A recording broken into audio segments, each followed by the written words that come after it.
ನಮಸ್ಕಾರ ಸ್ನೇಹಿತರೆ, ಬೆಂಕಿ ಬಿರುಗಾಳಿ ಚಾನಲ್ಗೆ ತಮ್ಮೆಲ್ಲರಿಗೂ ಸ್ವಾಗತ.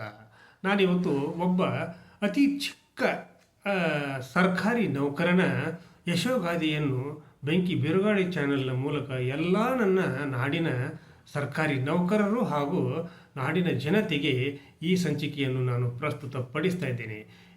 ಯಾಕಂದರೆ ಇಂಥವರು ಕೂಡ ನಮ್ಮ ನಡುವೆ ಈಗಲೂ ಕೂಡ ಇದ್ದಾರೆಯೇ ಅನ್ನುವಂಥ ಪ್ರಶ್ನೆಗಳು ಕೂಡ ಉದ್ಭವಿಸುವುದು ಸ್ವಾಭಾವಿಕ. ಹಾಗಿದ್ದಾಗ ಇಂಥವರನ್ನು ಸಮಾಜ ಗುರುತಿಸಬೇಕು. ಯಾಕಂದರೆ ಇವರು ಸಮಾಜಕ್ಕೇ ಒಂದು ಮಾದರಿಯಾಗಿ ನಿಲ್ಲುವಂಥವರು ಅನ್ನುವ ಒಂದು ಭಾವನೆಯೂ ಕೂಡ ನನ್ನದು.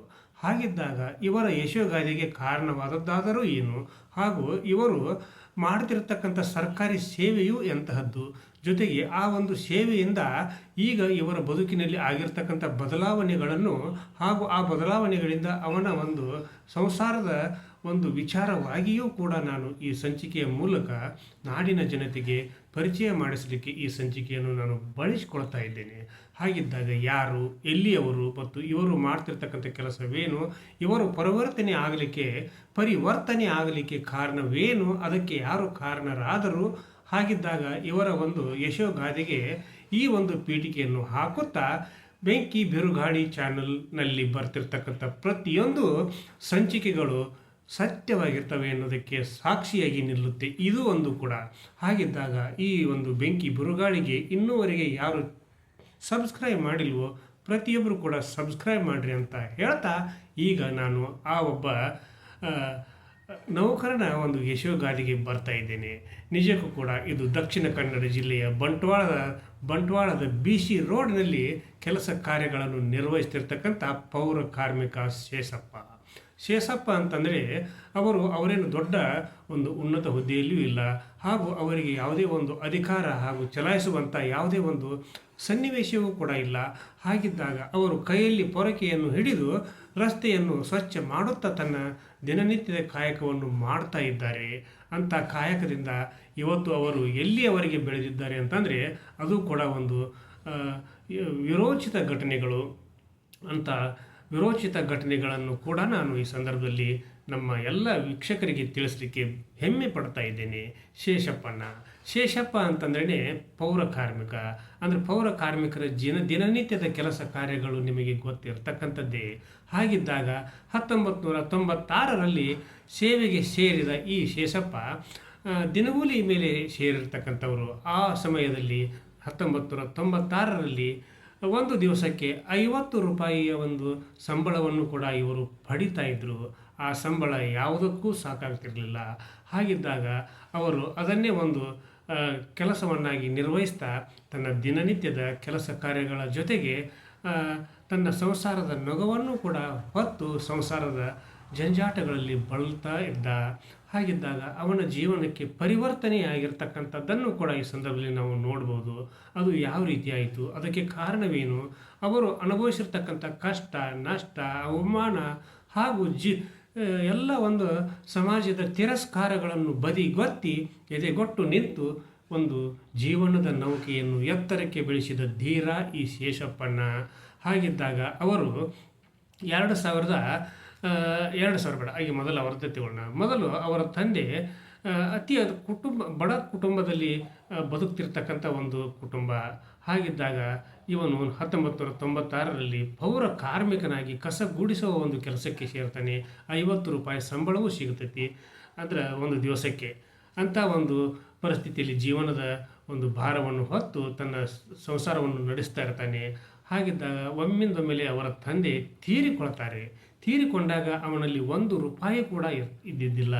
ಹಾಗಾದಾಗ ಅವನ ಅಂತ್ಯ ಸಂಸ್ಕಾರ ಮಾಡಲಿಕ್ಕೂ ಕೂಡ ಊರಿನ ಅವರ ಸಂಬಂಧಿಕರು ಕೂಡ ಯಾರು ಬರದೇ ಇದ್ದಂಥ ಸಮಯದಲ್ಲಿ ತಂದೆಯ ಒಂದು ಶವವನ್ನು ಹೆಗಲ ಮೇಲೆ ಹೊತ್ತುಕೊಂಡು ನೇತ್ರಾವತಿ ನದಿ ದಡದ ತೀರಕ್ಕೆ ಹೋಗಿ ತಂದೆಯ ಒಂದು ಅಂತ್ಯ ಸಂಸ್ಕಾರವನ್ನು ಮಾಡಿರ್ತಕ್ಕಂಥ ಒಂದು ಘೋರ ಅನುಭವ ಈ ಒಬ್ಬ ಶೇಷಪ್ಪನಿಗೆ ಆಗಿದೆ. ಹಾಗಿದ್ದಾಗ ಅದರಿಂದ ಅವನು ಪಾಠ ಕಲಿತಿದ್ದೇನಂತಂದರೆ, ಇಲ್ಲ, ಈ ಸಮಾಜದಲ್ಲಿ ನಾವು ಏನಾದರೂ ಒಳ್ಳೆಯವರು ಅನಿಸ್ಕೋಬೇಕು, ದೊಡ್ಡವರು ಅನಿಸ್ಕೋಬೇಕು, ಸಮಾಜದಲ್ಲಿ ಪ್ರತಿಷ್ಠಿತರಾಗಿ ಬದುಕಬೇಕಾದರೆ ಹಣ ಎಷ್ಟು ಮುಖ್ಯ ಅನ್ನೋದು ಆವಾಗ ಅವನಿಗೆ ಅರ್ಥವಾಯಿತು.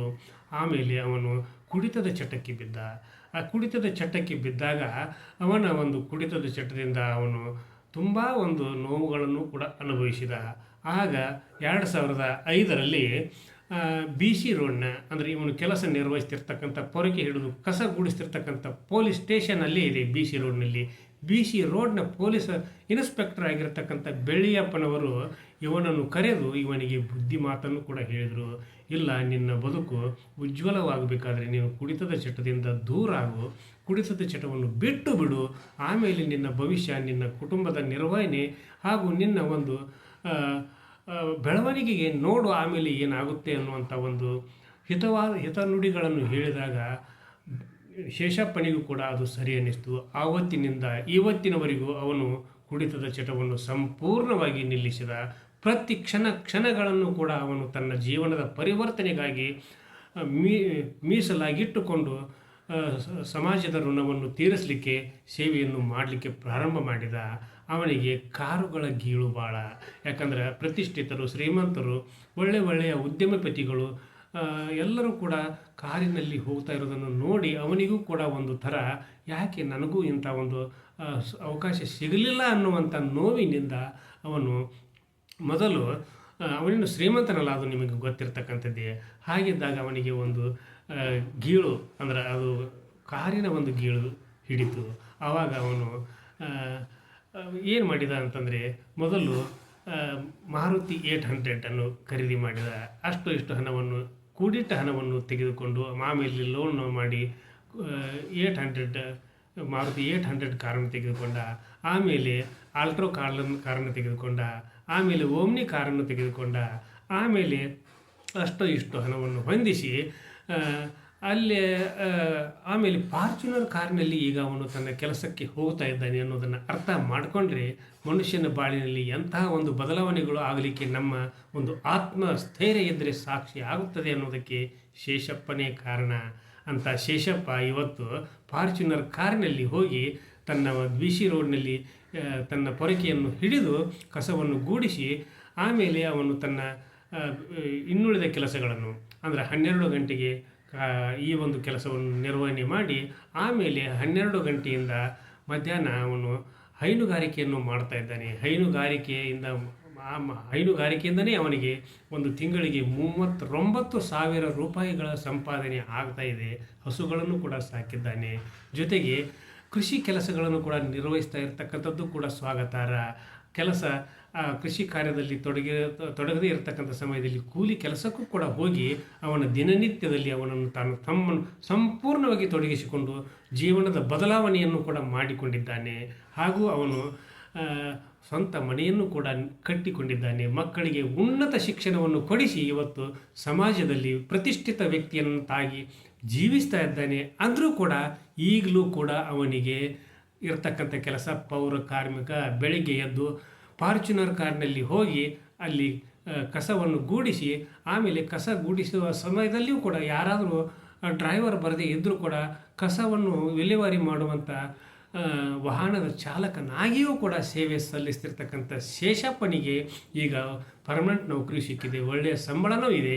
ಜೊತೆಗೆ ತನ್ನ ದಿನನಿತ್ಯದ ಕೆಲಸ ಕಾರ್ಯಗಳಿಂದ ಒಳ್ಳೆಯ ಸಂಪಾದನೆಯೂ ಕೂಡ ದುಡಿಮೆಯಿಂದ ಬರ್ತಿರ್ತಕ್ಕಂಥ ಸಂಪಾದನೆಯೆಂದು ಕೂಡ ಇವನು ಸಂತಸದ ಕ್ಷಣಗಳನ್ನು ಅನುಭವಿಸ್ತಾ ಇದ್ದಾನೆ.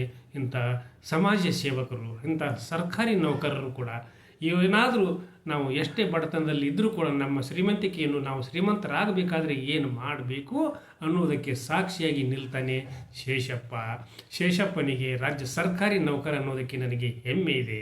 ಯಾಕಂದರೆ ಸರ್ಕಾರಿ ನೌಕರರು ಸೇವೆಯನ್ನು ಸಲ್ಲಿಸಿ ಮನೆಗೆ ಬಂದಾಗ ಆಯ್ತಪ್ಪ, ಇವತ್ತಿನ ನನ್ನ ಸೇವೆ ಮುಗೀತು, ನಾಳೆ ನನಗೆ ಮತ್ತೆ 10 ಗಂಟೆಗೆ ಸೇವೆಗೆ ಡ್ಯೂಟಿಗೆ ಹೋದರೆ ಆಯಿತು, ಅಲ್ಲಿವರೆಗೆ ನಾನು ವಿಶ್ರಾಂತಿ ಪಡಿತೀನಿ, ಮಕ್ಕಳ ಜೊತೆಗೆ ಆಟ ಆಡ್ತೀನಿ, ಆಮೇಲೆ ನನ್ನ ತಂದೆ ತಾಯಿಗಳ ಜೊತೆಗೆ ನಾನು ಸಂಭಾಷಣೆ ಮಾಡ್ತೀನಿ ಅನ್ನುವಂಥ ಒಂದು ನಿರರ್ಥಕ ಕೆಲಸ ಕಾರ್ಯಗಳನ್ನು ನಿರ್ವಹಿಸದೆ ಎಲ್ಲರ ಜೊತೆಗೆ ನೀವು ಬಾಂಧವ್ಯದಿಂದ ಇರ್ರಿ, ತಪ್ಪೇನಿಲ್ಲ. ಆದರೂ ಕೂಡ ನಿಮ್ಮ ಕೆಲಸದ ಮೇಲೆ ನಿಮಗೆ ಒಳ್ಳೆಯ ಭಾವನೆ ಇರಲಿ, ಪ್ರೀತಿ ಇರಲಿ, ಗೌರವ ಇರಲಿ. ಜೊತೆಗೆ ಅದರ ಜೊತೆಗೆ ಇನ್ನೂ ಕೂಡ ಹೆಚ್ಚಿನ ಕೆಲಸಗಳನ್ನು ನಿರ್ವಹಿಸುವಂಥ ಸಾಮರ್ಥ್ಯ ನಿಮ್ಮಲ್ಲಿ ಅಡಗಿದೆ. ಅದನ್ನು ಕೂಡ ನೀವು ಹೊರಗೆಡವಬೇಕಾಗಿರ್ತಕ್ಕಂಥ ಸಂದರ್ಭ ಈಗ ಸರ್ಕಾರಿ ನೌಕರರದ್ದಾಗಿದೆ. ಆದ್ದರಿಂದ ಎಲ್ಲರೂ ಕೂಡ ಜಾಗೃತರಾಗಿರಿ, ಒಳ್ಳೆಯ ಭವಿಷ್ಯವನ್ನು ರೂಪಿಸಿಕೊಳ್ಳಿರಿ, ನಿಮ್ಮ ಮಕ್ಕಳ ಭವಿಷ್ಯವನ್ನು ಕೂಡ ಉಜ್ವಲಗೊಳಿಸಿಕೊಳ್ಳ್ರಿ ಅನ್ನುವಂಥ ಸಂದೇಶದೊಂದಿಗೆ ಇವತ್ತಿನ ಸಂಚಿಕೆಯನ್ನು ಇಲ್ಲಿಗೆ ಮುಗಿಸುವುದಕ್ಕಿಂತ ಪೂರ್ವದಲ್ಲಿ ಬೆಂಕಿ ಬಿರುಗಾಳಿ ಇದು ನಿಮ್ಮೆಲ್ಲರ ಚಾನಲ್ಲು, ಸಮಸ್ತ ನಾಡಿನ ಚಾನಲ್ಲು. ಈ ಚಾನಲ್ನಲ್ಲಿ ಬರ್ತಿರ್ತಕ್ಕಂಥ ಪ್ರತಿಯೊಂದು ಸಂಚಿಕೆಗಳು ಸತ್ಯವಾಗಿರ್ತವೆ ಅನ್ನೋದಕ್ಕೆ ಇದೇ ಸಾಕ್ಷಿ. ಆದ್ದರಿಂದ ಬೆಂಕಿ ಬಿರುಗಾಳಿ ಚಾನಲ್ಗೆ ಪ್ರತಿಯೊಬ್ಬರು ಕೂಡ ಸಬ್ಸ್ಕ್ರೈಬ್ ಮಾಡಿರಿ, ಶೇರ್ ಮಾಡಿರಿ, ಲೈಕ್ ಮಾಡಿರಿ, ಕಮೆಂಟನ್ನು ಕೂಡ ನನ್ನ ಜೊತೆಗೆ ಹಂಚಿಕೊಂಡು ಈ ಸಂಚಿಕೆಯನ್ನು ನಾಡಿನಾದ್ಯಂತ ತಲುಪಿಸುವಂಥ ಒಂದು ಪುಣ್ಯದ ಕೆಲಸವನ್ನು ಮಾಡಿರಿ ಅಂತ ಹೇಳ್ತಾ ನಾಳಿನ ಸಂಚಿಕೆಯೊಂದಿಗೆ ತಮ್ಮ ಜೊತೆಗೆ ಹಾಜರಾಗ್ತೀನಿ. ಅಲ್ಲಿವರೆಗೂ ನನ್ನ ನಮಸ್ಕಾರ.